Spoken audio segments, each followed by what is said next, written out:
We're excited to be working with you today and to have this wonderful panel ahead of us with our partners at LatinasRepresent as a part of our work of the Reflect Us Coalition. And so thank you so much for tuning in. We hope that you can also tell your friends about this if they missed it. It will be recorded so that it can be shared later. So I would like to kick off this event to welcome some of special guests that we have tonight. In particular, as I mentioned, Reflect Us, APAICS, and LatinasRepresent are a part of a coalition with the mission of increasing women representation. And so we have this coalition to make sure that we're working across constituencies and party ideological lines. And so this is part of our work here, and I'm honored to be the Reflect Us board chair. So let me please introduce to you our CEO at Reflect Us, Tiffany Gardner. Thank you, Madeline. I'm Tiffany Gardner, the CEO of Reflect Us. I'm honored to be here this evening for what will prove to be a very important and informative conversation. As Madeline noted, Reflect Us is a national, nonpartisan coalition of 9 of the leading women's representation organization. APAICS, I'm honored to say, is a member of our coalition, as is LatinasRepresent, which makes me even more excited to be here tonight and just to see the power of the coalition and the power of the work that the coalition members do together. Collectively, we are working with, we are supporting, we are engaging, we are training over 100,000 women across the country to run for office, be it your local school board, be it your state legislator, or be it Congress and even the White House. So please join us by joining APAICS, LatinasRepresent, and you can also find us, Reflect Us, on social media at reflect_us and at our website at reflect.us. And thanks again, Madeline and LatinasRepresent, for putting together what I know will be a very informative and very important conversation.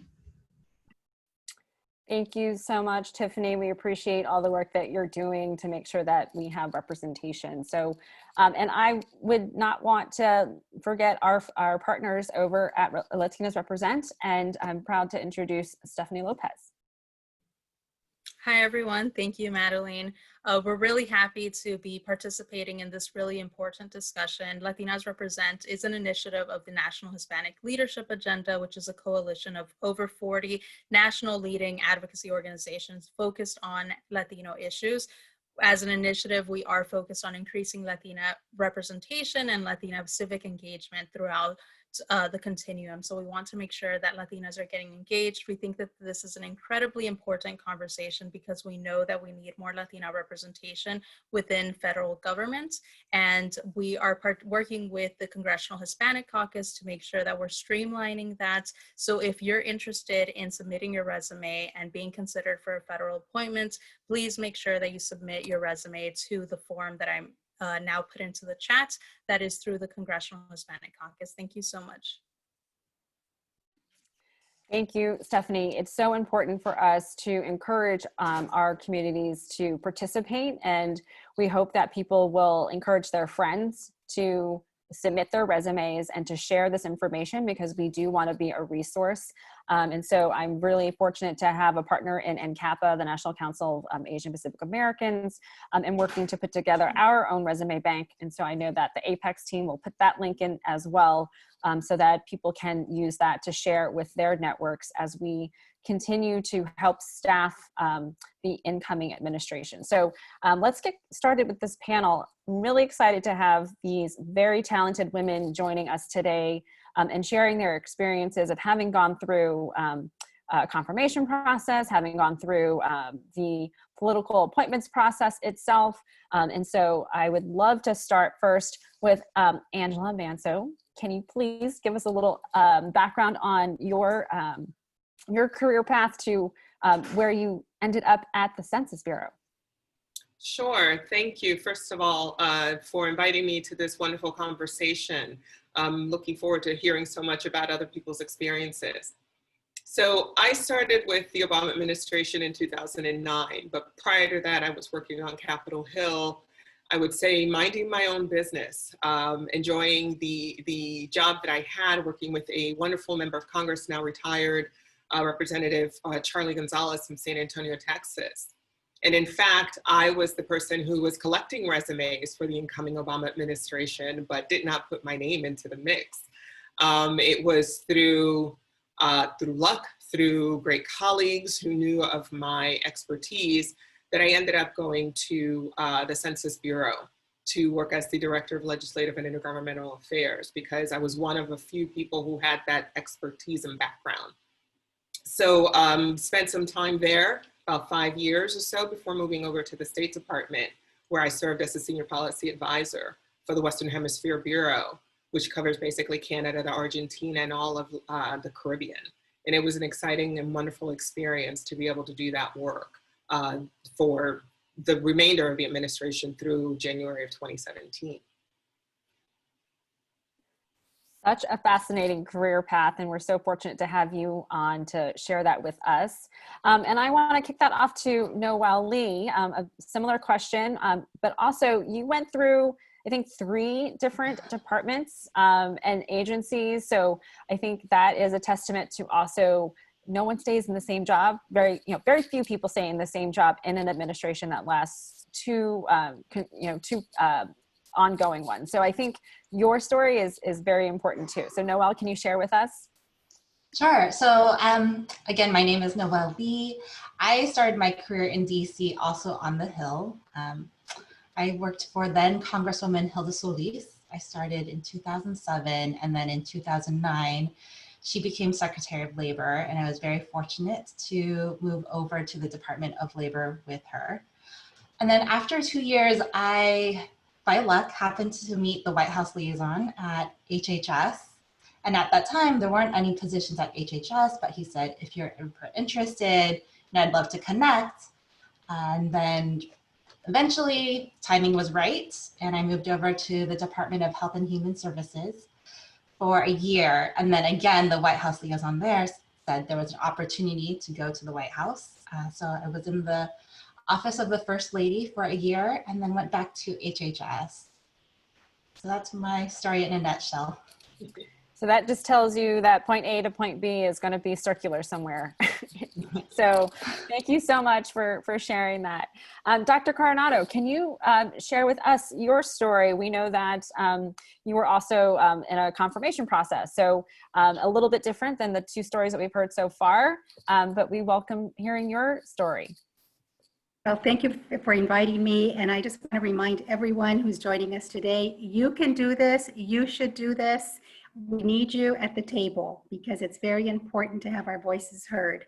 So all of this started for me when I was an intern. I was a PhD student, and I was invited to interview for an internship at the United States Environmental Protection Agency because my expertise is on the US-Mexico border, and I was focusing on environmental policy.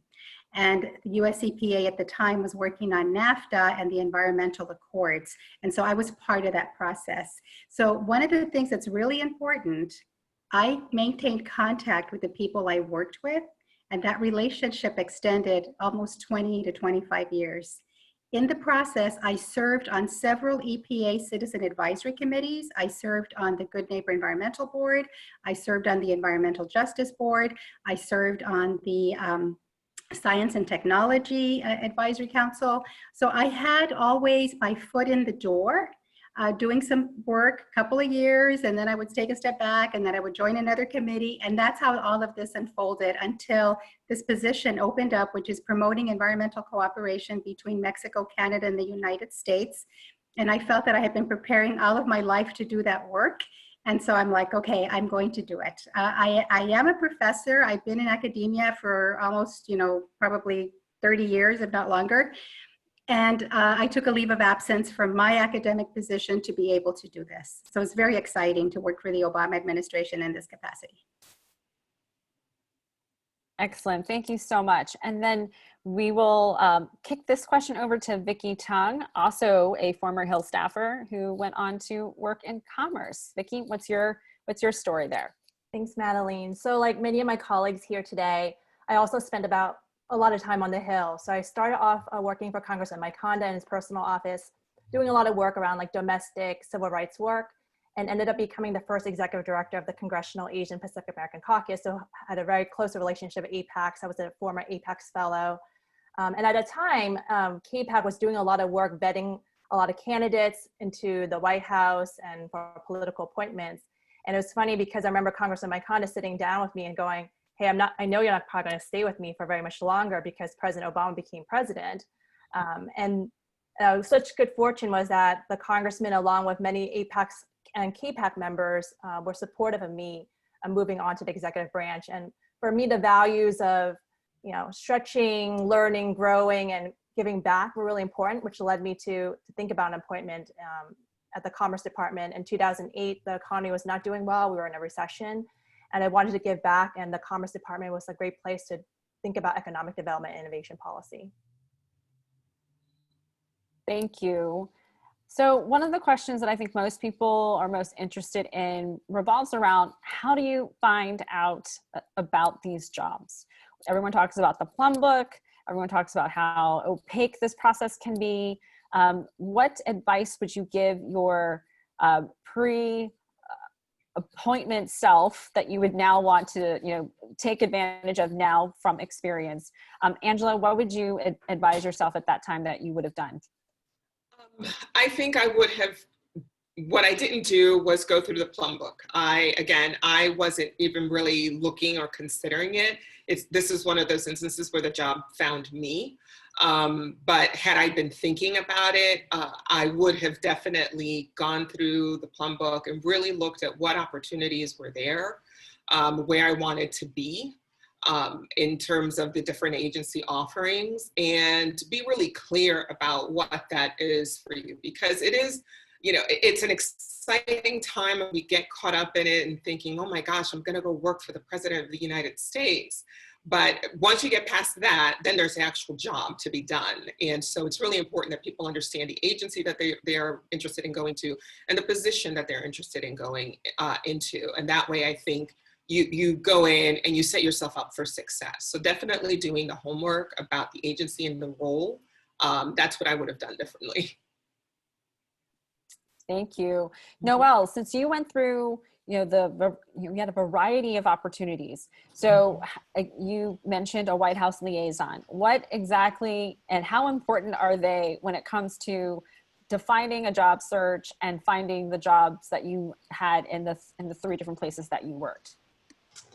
Yeah, so like Angela said, the plum book is key because that will help delineate all the different positions that are out there. And for folks who might not be familiar with the process, each department has a White House liaison. Basically, they serve as the HR person for political appointees at that department. So I would definitely try to figure out, if you're interested in a particular department, try to figure out who that White House liaison is. Also, if you can help try to figure out who is staffing the Office of Presidential Personnel, that office works in conjunction with the White House liaison to source and also fill political appointments at the different agencies. So try to figure out those key people. Also try to figure out if you know anybody in common who might know that person. I know we say network doesn't always feel comfortable. It feels like you could be using somebody, but I say try to think about it as giving someone else the opportunity to get to know you and for you to get to know them in a really authentic manner. Don't feel like you're just using somebody. So I think that would be my advice. Get to know the White House liaisons and the contacts that you might have in common. Building strong relationships is key to moving around as well. I will tell you, when I was moving to other departments, I know people were asking former colleagues of mine, like, what do you think of Noelle? What is her reputation? What does she like to work with? All very sound advice, not just in presidential appointments, but also I think just career advice too. So that is definitely, those are tips that I would take across any sort of career path. And for those of people who are wondering, again, what is the plum book? It has basically all the different political appointments, agency by agency and by position and title. So if you go to the link that was provided from Heejin at the APAICS&NCAPA resume bank, you will find the link itself to the plum book. And so you can see that from the link that was dropped into the chat box. And so, to further have this discussion about networking. Dr. Coronado, you talked a little bit about how you had a network that allowed you to really talk about a very specific area, subject matter. How did you use your network to be able to find the position that you ended up with in the administration? Well, whenever there was a call, to serve on an EPA committee, I always had my resume ready. I had my letter crafted. I responded right away saying, I want to be considered for the Environmental Justice Committee. I want to be a part of that for these reasons, right? The other thing is never forget who you meet, under what circumstances, because you don't know where they will be in 10 years, in 5 years, in 20 years, and how that person might say, I remember you when we started working in this area many years ago. That to me is critical. And sometimes we say flippant things, we don't take people seriously, and you don't know how other people can ascend to positions of power and be the ones hiring you. That's very important. I think the other thing is to always be open. Some people, I get people, oh, do you want this opportunity? I always say yes. Of course, let me consider this, send me more information, because if you're hesitant, well, I don't know, maybe, it's like, no. You need to be open because you never know what can happen, right? You can always say no in the process, but if you're hesitant at first, it's not going to work out. So you need to have your goals clearly articulated and ready to act. If not, don't start pursuing things because you're going to sabotage yourself. Also, great career advice for not just the political appointment process, but just in general and professional development. So, thank you so much for sharing that. Vicki, you talked a little bit about how you were able to get CAPAC. So CAPAC is the Congressional Asian Pacific American Caucus, all the AAPI members of the U.S. House and Senate, of which APAICS is its foundation arm. How CAPAC members were helpful to you as you were thinking about moving into the administration. So how important do you think that is when it comes to anyone who is looking for an appointment itself? Well, I mean, think about what's happening right now in terms of the number of people who are coming to your webinars. There's increasingly this great interest of joining the administration. There's a lot of excitement. So the number of resumes are flowing through the agent review process, going through PPO is immense. So the more support you can get to back up your name, to back your portfolio, to back your package to the White House, the better. I've been having a number of informational interviews over the last few weeks, people ranging from like GS level to SES levels, wanting to understand what the process is. And they just tell me, hey, I have this mayor backing me. I have a KPAC member backing me. I have the CHC backing me. And that just further helps vet this person further. But to answer a question from Madeline in terms of one step I would take, in addition to having all these contacts, is that people kind of jump into the process really quickly, wanting to get in as soon as possible. And the Plum Book is a great place to look initially, but I would highly recommend that people talk to people who might have had these positions before. And the power of technology right now of LinkedIn is that you can actually do a search and go, hey, I want to work for the Economic Development Administration, and it looks like this person had this role. Well, get in contact with them. I mean, that's the best thing you could do, because you don't want them to jump into a position that you think you want, but you don't really know. And understanding that is really important for your career as well. Excellent tips, as always. I knew that I would get all of this information from all of you because, you guys have all been, advanced in your careers to where you've learned a lot of lessons. And I'm so excited that you're able to share those tidbits to those folks who are on this webinar.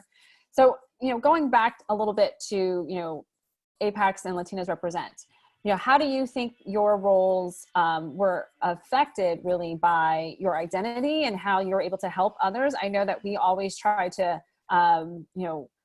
gather our AAPI women, the other AAPI appointees to make sure that we are watching out for each other. I am sure that the other communities of color were also very much a support system to one another, and I would think that we would want to be a support system to one another. One is, women and women of color. So, Noelle, being that you went through 3 different places, you must have met a lot of different appointees. How did you see that as a part of your role? Well, I was also really fortunate to work for 3 strong, intelligent, caring women. I worked for Secretary Sebelius, Secretary Solis, and First Lady Michelle Obama. And I think also coming from an Asian background, being in an agency where we actually had influence over policy, I think it's really important for us to be in those policy making decisions. So we can think about, okay, should we interpret materials into different languages, you know, and then also informally, Madeline, as you said, serving as each other's support network. By being in the different agencies, I could also learn about when positions were open and also let some of my friends or others know, like, hey, there's an opening at HHS, we're looking for this kind of skill set. Do you know of anybody? And through that, that's how we could also bring in more diversity. Trying to smash that old boys club. So this is exactly why, you know, I'm so excited we're all together on this. Angela, you know, what do you have to add in regards to that, especially since, you know, you worked at places that were also, you know, with an international piece to it with the State Department? How was that a part of your role? You know, the network, of course, is important. And I actually want to take this moment and credit Vicki Tong, in fact, who helped me get into the process at the Department of Commerce. Because when the question came up of who was the person knowledgeable about issues around the census, you know, I have been the one who had been running around Capitol Hill and trying to get the Tri-Caucus, you know, the Black Caucus, Hispanic Caucus, and CAPAC together around these issues because of the importance of the subject to our communities. So right there, you know, as women of color, we were definitely supporting each other. And knowing of my expertise, she was able to put my name forward in that process. But certainly, you know, after my boss got over the fact that I had been approached, because he was like, I finally found someone I really want in my office and now you're going to leave me. You know, he was 100% behind me, and, you know, the caucus certainly, the Hispanic caucus certainly was behind me as well. And, you know, other people that I met throughout my career who I interacted with in my legislative affairs career were definitely instrumental in helping me get there. And, you know, once you're in the room, once you're at that table, is making sure it's like, how do I get other people into this space? You know, I wasn't always knowledgeable about the opportunities that were coming along, but certainly making myself available to talk to folks who were interested and trying to explain to them at least what I understood and knew of the process. Because again, for me, it was a bit unorthodox. So as I was learning, I was sharing, and, you know, just helping people, you know, ask themselves these questions. Is, what are you looking for? How do you think you know, you want to fit in? Is it this place or that place? So definitely there was a lot of support and understanding that my role once in was also support those that were trying to come into the process. And to your question about the international, that was also a fluke. It turned out, you know, I went from handling legislative affairs and moving over to the State Department, which I know is a leap in many people's minds, but it was actually my expertise in education issues that I had done also on Capitol Hill that got me in front of the Assistant Secretary, in fact, and she brought me over for that. So spending the time to really develop your expertise in a particular subject area, I think, is really key, because you never quite know what people are looking at in that LinkedIn profile that will stand out, that, you know, the skill set they're looking for, you might match. And it was the opening that I needed to come in. Did I stick around just doing education issues? No way. I ended up in global health. I ended up helping to deal with issues about racial inclusion in the Americas. I worked on issues related to economic development. So things that I had done in my previous life, I was able to bring that expertise into a new space and broaden my skill set. So that was really great. Very cool.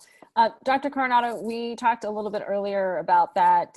You had to go through a vetting process. You know, what tips do you have for people in regards to that process itself? Again, what would you tell yourself now that you've gone through it once to better prepare? Well, I think the best advice I can give you is to have your life in order. So for example, I had to provide access to 7 years of my tax forms. I had to provide my driving record. So I didn't even know that that existed. I didn't know it was a thing. So they're like, get your driving record. So any ticket, any violation that you have in accidents, anything that's reported to the Department of Motor Vehicles in your state appears on that transcript. You have to send that in. I also had to have a background check. And the White House called me a couple of times, and there were about 3 times when I thought, this is not going to happen. So the first call was to ask me about an article that I had written back in the 1980s that was perceived, that could be perceived as being anti-American government. And I was like, oh my God, what did I write? I mean, who remembers that, right? So I said, well, let me go try to find it. She said, no, I have a copy. I can send it to you. So it had to do with, I was advocating for, at the time, Immigration and Naturalization Services to be more user-friendly, to be more customer service oriented, to help people become US citizens.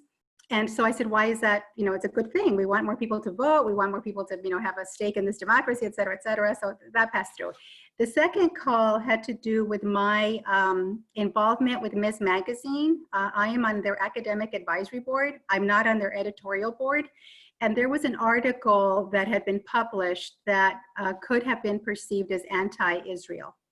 And they wanted to know what my stance was and my involvement with getting that art. And I said, I don't do that. So I explained to them my role, which is translating academic research into short 750-word articles for public dissemination. I don't really have a voice on the editorial board of that magazine.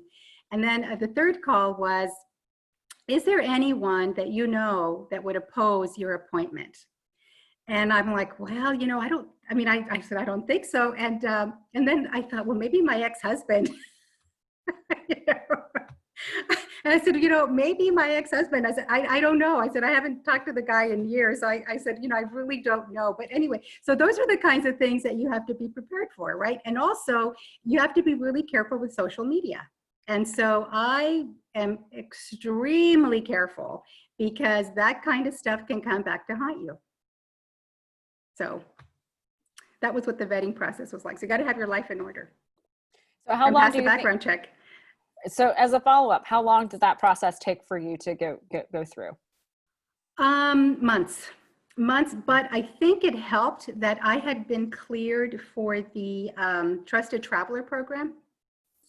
And so there was my fingerprints were there. So there was some, I had just done that on my own because I needed, because I travel quite a bit. Well, I used to travel quite a bit before this COVID thing, but so I had that. So I think maybe that kind of helped to expedite it. But if you're starting from scratch on a background check, that requires some serious work. The other thing, the environmental minister of Canada and the environmental minister of Mexico and the EPA administrator also had to approve my appointment. And one of the prerequisites also was I had to speak two of the 3 languages of NAFTA. So I'm bilingual, English and Spanish. And the whole time that I lived in Montreal, because that was where my appointment was, I took French because I was expected to be able to greet people in French, to say a few remarks, to be gracious and appropriate. So the whole time I was there doing my job, I took French classes. Yes, there's so many fun things that people can do when they work in an administration. Yes. Vicki, in your time on the Hill, what do you think are the biggest differences between working on the Hill and working in administration? Well, first of all, when you're on the Hill, you're working in a small office of about like 15 to 20 people. And then all of a sudden you're in this humongous agency, especially Department of Commerce, that has over 10 bureaus doing so many different things and managing, billions of dollars. And so it was moving from a smaller space into a bigger space, also moving from a place of legislating to regulating and actually executing programs, which are very different. So I think for me, it was like a huge learning process for me in terms of how do you work cross-functionally between different departments? How do you communicate up and down across? All that was part of kind of the learning process. I would also like to kind of comment on Dr. Coronado in terms of the process and in terms of vetting. It is very daunting as the individual who's going through it, but Angela Manso and I were actually part of a team that did the confirmation process for a lot of people who had to go through the Senate confirmation process. So I know, as daunting as it might be for people who are thinking about an SES, Senate confirm position, which is a lot on the individual, there is an entire team that is supporting you through that process. So I don't want to scare anyone off from actually initiating in this, because I remember, I mean, Angela can kind of chime into this, like we would have daily meetings with the candidate to be, and meeting with them and practicing with them, pretending to be members of Congress. We call them murder boards, where we would grill the candidate and making sure that like they knew how to answer every question that was going to be posed to them during the confirmation hearing. So there is an incredible team between the White House and the agency that you want to be part of that is supporting you through that process. Yeah, I would echo that very much so. And, you know, and just really holding their hand as you go through it, getting to know that nominee in ways that you didn't have to, you know, having to go through their financial disclosures with them, their background checks with them, making sure they've answered every potential question that's posed and can defend the answer that they've provided. But you're right, there is a whole team of folks that are shepherding this behind the scenes. And, you know, each one is unique in its own way, right? It also depends on the interests of the members of Congress in terms of how difficult or how easy it will go. But yeah, it can be daunting, but it's not insurmountable. It's, you know, we all live to tell the tale on the other side. You all basically were Olivia Pope. So, you know, just basically making sure that we, you know, all wearing the white hats and solving problems. So in the sense of, you know, I'm sure you also offer lots of advice to young people, young women in regards to, you know, how to kick off their career. So if there is, you know, one piece of advice that you would give them in this process, if they are just starting out and don't necessarily have a network, a political network that can uplift them in the way that you each were able to use your network, what advice would you offer them to get started? So I will start that with Noelle. I know somebody mentioned that a lot of us have experience on the Hill, and I just want to reiterate that you do not have to have Hill experience to get a political appointment. I would also say, though, I think it does help to have some of those relationships on the Hill, especially if you've worked on the campaign. Like, please, you know, that's how a lot of people plug into the administration. In the early days, a lot of folks are also trying to like place the campaign staff in various agencies. And I also wanted to reiterate that it's a long process. You know, I know everyone's trying to scramble to try to get in on day one, but it's a 4-year administration, hopefully 8. And so there's plenty of time to, you know, you might get in, it might not be your dream job, but once you're in, at least it'll be easier for you to move around. And again, I think Irasema said this too, be open to opportunities. Like I said, you might not be your dream job, but you'll be in the door and it'll be easier to find other opportunities or to hear about them as time passes by. And I know also people might not think that they have connections, but I think sometimes you might, that you know, that like it could be your neighbor's father, it could be, you know, another connection through a friend, and that you do not need to be related to somebody, but just think about making those connections, doing informational interviews to figure out who you might know in your network. Vicki, do you have another piece to offer? For me, is stay curious and stay open. Like I said earlier, there should be no reason to really rush to this process. You know, one way of thinking about going through this is look at the public, look at the different agencies, and start thinking about, hey, who do I know or who do I want to talk to in each of these agencies? Almost like, let's find somebody to talk to every other week. Let's just start this like informational process. Because as you have these conversations with people, you start refining what it is that you want. And that's an incredible growing process for yourself and your career, right? And so that's the curious part, staying curious, like keep on learning, keep on understanding what these roles are. I think that even I was thinking about it, like there was APAICS did not have these webinars when Noelle and Angela and Dr. Coronado when we were going through this process. It was literally, it felt like a black hole. We were just kind of figuring it out as we were going along. And I'm so thankful for this group that's putting this together, because we have more of a network now than we had before, right? And so this is a network. The 67 people that are on right now, like you can contact us. I'm sure Madeline will send our information out. Like we are reachable. We are here for you. And so that connection is incredible. And then as Noelle and Dr. Coronado and others have said, like stay open, never say no, right? Someone approaches you and say, hey, what do you think about this opportunity? Go learn more about it and see if it's the right thing for you. And once you learn about it and that isn't, then you can turn it down. But until you learn more, like don't stop. Dr. Coronado, you have anything to add? I think one of the things that helped me in my work was the support I had from a lot of community-based environmental organizations that I have been working with for years, both locally, state, and nationally. And so that I think was something that helped. So the network helps. And if you're interested in a particular area, cultivate those relationships, whether it's, gender, whether it's, the arts, whether it's the environment, whether it's foreign policy. Join organizations, because that's how you get the word out. Excellent tip. Angela? Sure. While you're building that network, also try to start building your expertise. Really find that issue that resonates for you, that moves you, and put the time and the energy to really, get to know it and make it yours.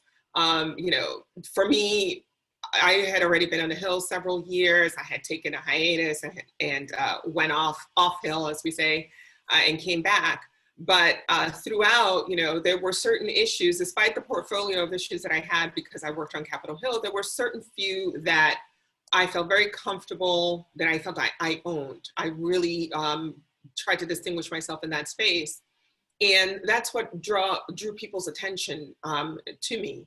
So, even if you're starting out, you have a sense of what you want to do while you're there, if you're on Capitol Hill or wherever you are, whether it's, working in the community, in a nonprofit space or wherever else, you have a sense already, or at least get clear with yourself about where you really are seeing, and you see yourself in 5-10 years.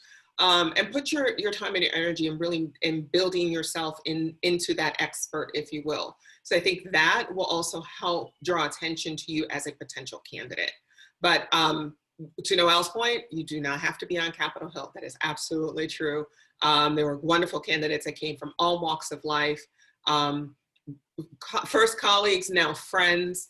And, they really added to the, the work that the agency did, and to my experience as well, being there as a colleague. So all walks are welcome. So in regards to White House liaisons, what listservs should people be following for updates? What should, where do you think people should, sort of hear the grapevine, ear to the ground? What are people talking about? So are there any particular listservs, any particular, community places that you think people kind of share this information, sort of like in a hive? Like what ideas do you have in regards to some, API or Latinx type listservs that will create, the buzz of what might be opening up, if anyone wants to jump in on this one? I'll give it a shot, Madeline. Every administration is going to be different, right? As Vicki said, there are tools that are available now that weren't available, 12 years ago. And so my hope is that through efforts like, LatinasRepresent and APAICS and stuff like that, that they may be a conduit for information in terms of what is opening up and what have you. But again, it's the network, it's, hearing from different folks who are connected to the agency, about what is opening up. Oftentimes persons who may have served in that role before, the transition team may be reaching out to them to ask about candidates, potential candidates and stuff. So those may be individuals who have an ear closer to the ground and can give you some insights about what is and what isn't going on at that agency.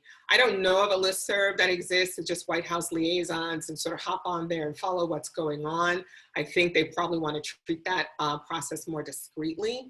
But you know, again, these organic efforts that have emerged, I think may be a really great way to sort of find out about these opportunities. And also, I wish I could offer more options to folks on today's webinar, but I think that would be a place to start. Vicki or Noelle, for any of the API? Definitely APAICS.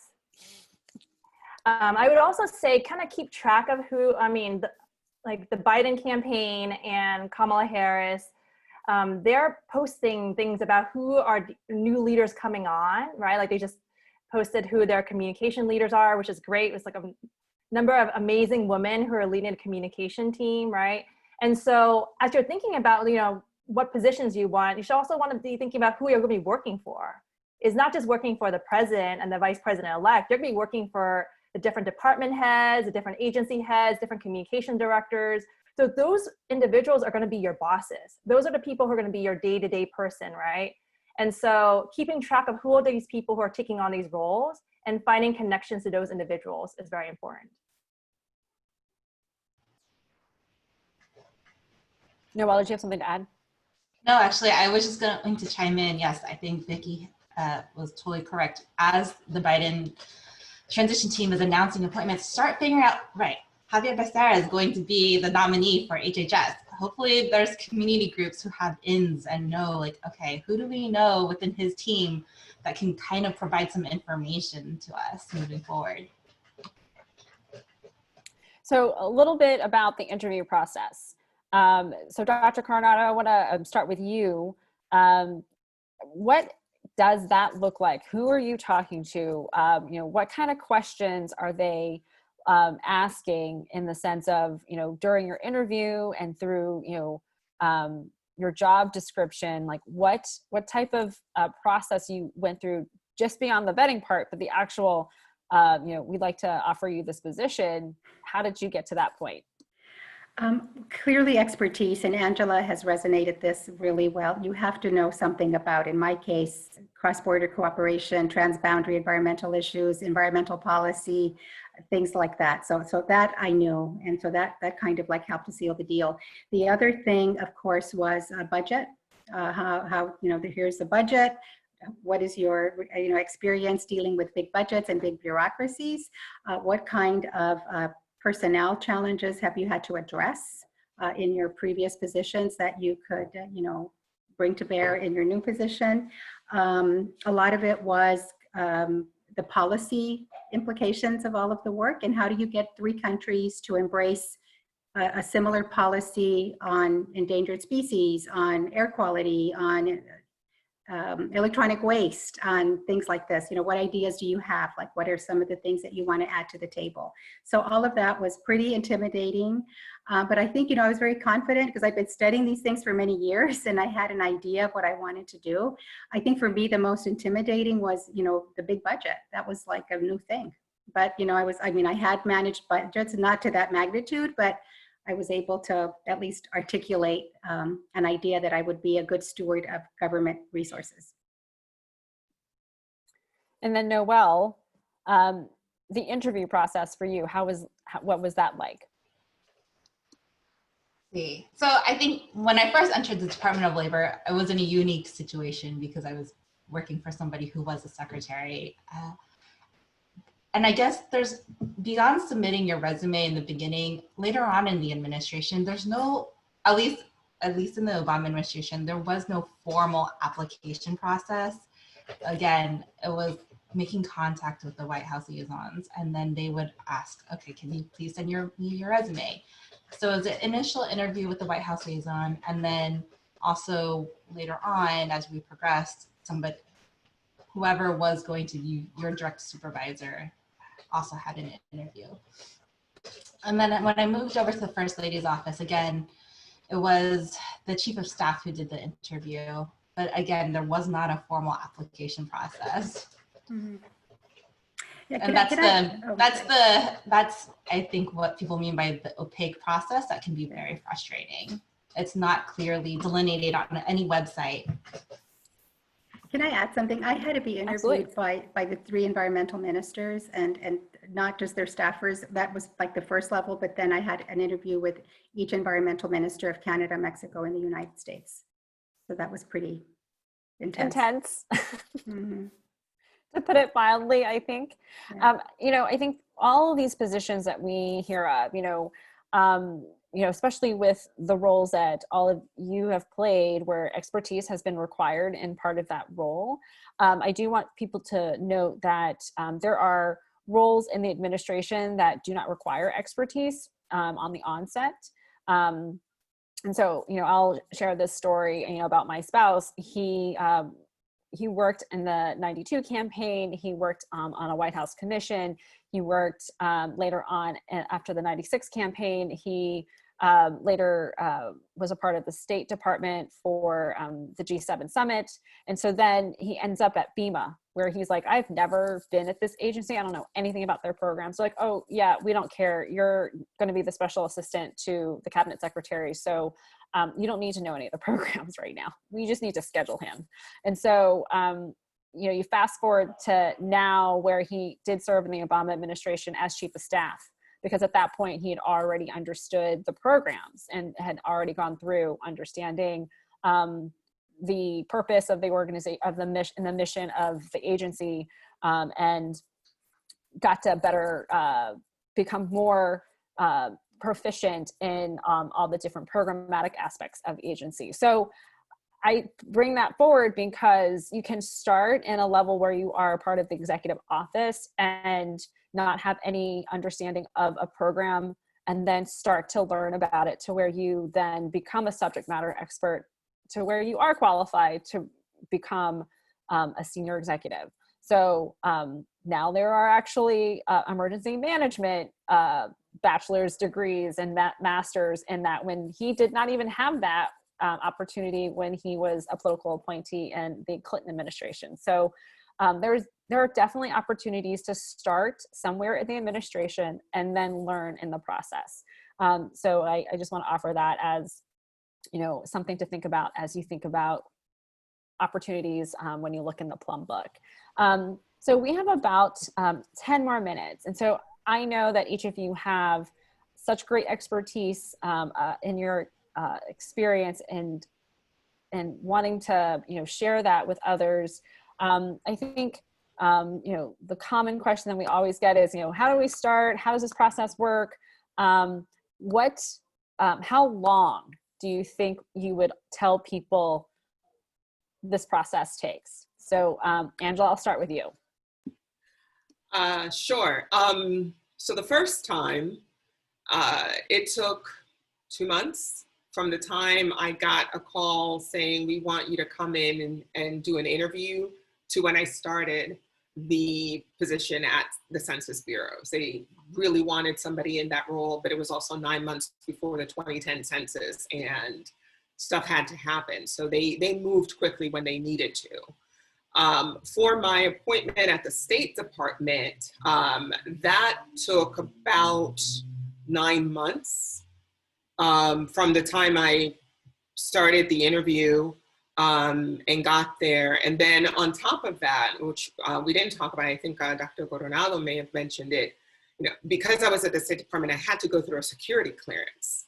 And that, right at the time when there were the breaches and new processes were being put into place, it required a call from the Assistant Secretary to expedite that. And even with the expediting, that took 4 months to go through. So whatever that is, I would say now, just in light of everything, if you're going for a position that requires a security clearance, it's going to take a long time. Even in the best of circumstances, it just, with all the heightened awareness right now, just know that it will take a while. And, you know, just be prepared. For some positions, they may move very quickly. For other positions, it may just take more time. And, you know, I know people have to make decisions about do they stay, do they go where they are, and what have you. You just have to be really flexible.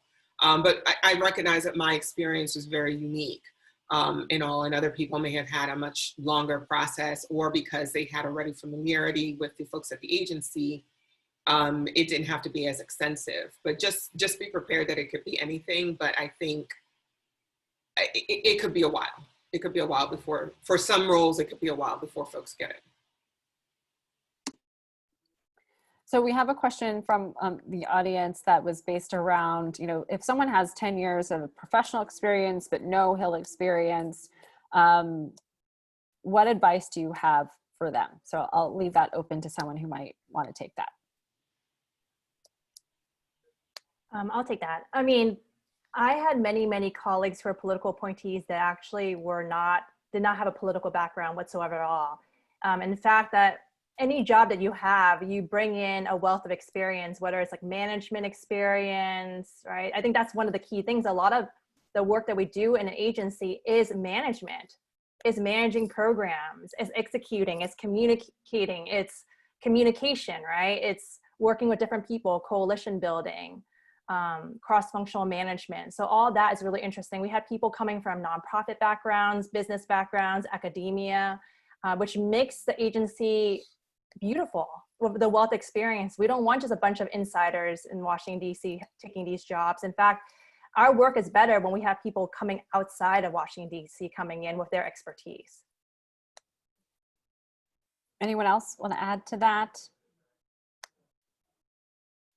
So, you know, as we are concluding, could each one of you give a word of advice to our participants about how they should feel about this process? I think one of the things that, you know, we are trying to advocate here is that we know that it's daunting. We know that it is, you know, we want to be realistic with expectations in terms of, you know, how long the wait might be for a response, the things that you need to do to, you know, create your package so that people know that you are the most qualified person for the role.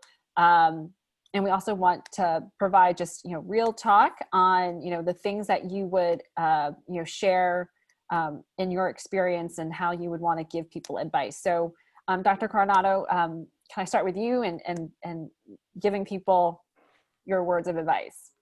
I think who better than you to be at the table? And so you really need to say, I can contribute, whether it's people skills, administrative skills, managerial skills, a skill set, I'm bilingual, I know computers.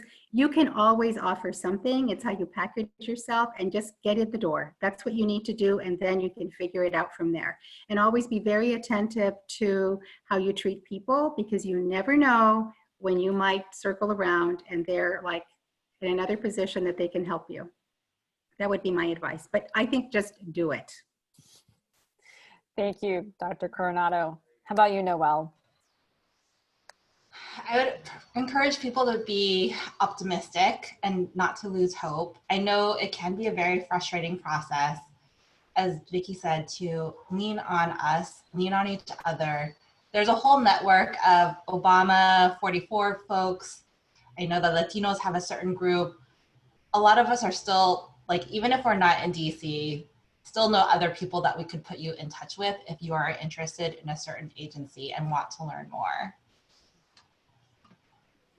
Excellent. Thank you so much for your generosity. Angela? Sure. I would say to folks, be patient, and also be prepared to answer a lot of questions about your background. You know, they're going to look at candidates who really can reflect the best going forward. And so your social media life, you know, other things like that, just, you know, be mindful of that, what you put out into the public space, because it's going to be looked at, and be prepared to answer a lot of questions about your background. But know that this process is going to take a while. So just, you know, just be patient. It will happen. It can happen. But folks just have to manage their expectations and be patient. Thank you. And Vicki? I've mentioned this before. I would say do your research, connect with people, understand the roles, the jobs out there, connect with people on LinkedIn who've had these roles before. Pace yourself. One of the questions we had earlier was like, how long does this take? Well, I'll just let you know that I joined the Commerce Department in April of 2009. And at that time, Secretary Gary Locke wasn't even confirmed as Secretary of Commerce. So you think that like if the Secretary of Commerce has not even been confirmed in April, then everybody else who are in these senior level roles are not going to be confirmed as well. So I don't know, Angela, if you remember when Dr. Gross, who was the Census Bureau Director, was confirmed, but much later, right? Like a couple months later after that. He was. In fact, he and I ended up having the same start date at the agency because his confirmation was delayed. So we arrived literally in the same day. So, yeah, just to think about that, it's like, it's happening like this cadence. It's not like, okay, January 20th, we're going to have everyone in place. This is going to take a while. It might be even December of 2021 and not every position is filled up. So just be patient about that. And then the last thing I would say is be kind to yourself. It is a grueling process to wait and to have this opaque process, and just be kind to yourself. You're doing the best you can. Thank you so much for all of your advice. In the chat, you can see the link that Stephanie Lopez put forward in regards to resumes for Latinas Represent. So I highly encourage you to share that and submit a resume if you've not done so already. APAICS has also posted their link, which also highlights the Plum Book. So you can see the job descriptions as NCAPA and APAICS puts together the resume, where we'll also be reviewing those resumes.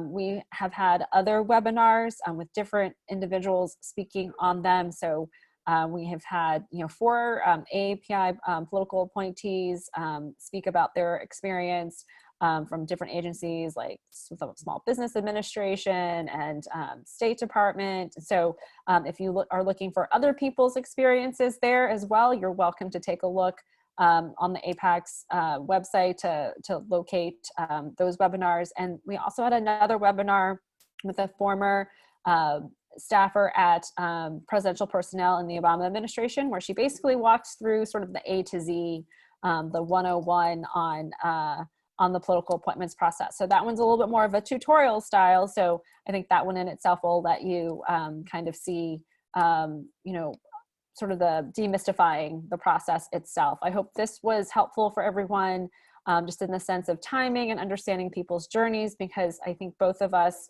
really, at Latinas Represent and APAICS, we are here to make sure that government is accessible and public service itself is more accessible for our communities. And I think our networks are here to be sure that we are supporting each other.